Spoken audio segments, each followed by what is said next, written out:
Hello everyone, I'm here at the Festival at the Farm 2010 and I'm here with Eric Glomski. We're sitting in this lovely setting here. Walnut trees. This is what we're underneath, the walnut pretty trees? Cool, huh? Cool. Yeah, this is so, what did you win this year? Do you remember all the awards you won? No, I don't.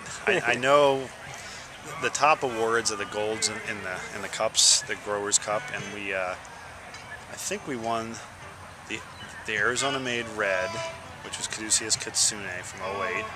We won the Arizona Grown White, which was our Arizona Stronghold Bonita Springs Cabernet. No, I'm sorry, Bonita Springs Chardonnay. We'll double check your facts. Yeah, I know, really. And then I believe we won the Rosé category, the gold, with our Arizona Stronghold Dayton. There were all kinds of silvers and bronzes and stuff too, but those are the three that I can remember. Right on. Now, you almost feel like you were saying earlier, that you might have had all of the awards, and you feel like there's a lot of other people out there that are also making good wine, and right. you want to be more inclusive, but also that also raises the bar. So that's interesting as well. That point. Yeah, you know, I just think there's, like I was telling you earlier, the wines that I made that I was most proud of, and I submitted. You know, these are some of the best ones I ever made in my whole career. None of those even placed. So it's funny to see that. And then some other wines that I thought were okay, and they won. So where are the best wines where do you keep those? I usually sell them out of my tasting rooms. Like, you know, I entered Where this can wine. I get some of those? Yeah, El Serrano from Page Springs, the 09, is just phenomenal. It's so complex, tasty. It has everything you want to see in a wine. It has a nice balance between mouthfeel and acid and tannin. It's got great earthiness, it's got spice, it's got fruit, and it's got everything that I'd love to see in a wine.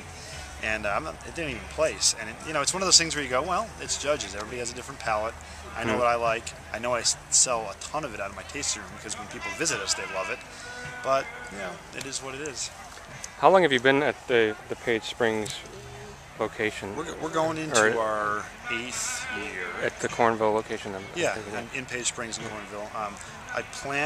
We actually bought the property at the end of '03, planted in early '04. Well, there was no vineyard there before? No, it was a pasture. Wow. And some historic buildings. And how did you figure that that's where you wanted to? You know, I love to tell a story of, you know, divine intervention, and I was meant to be there. But I looked at a lot of places, and then went down near Kent Callaghan and talked to Kent a lot before I bought land, because he was certainly one of the veterans around here. I looked all over near Sonoyta, I looked over near Prescott, I looked all over the Verde Valley, and honestly, this site was the most beautiful. All the things that I was looking for, which were good soils, good climate, good water supply, the proximity to some place where I felt like I could sell it locally rather than having to distribute it long distances. Yeah. So I'm right near Sedona, which is one of the centers of affluency in northern Arizona, and a place that I wanted to live. You know, so that's ultimately why I chose the site we're at Page Springs now. You did a lot of wandering around in the wilderness when you were in college? Yep, college and after college. Because I kind of saw that movie.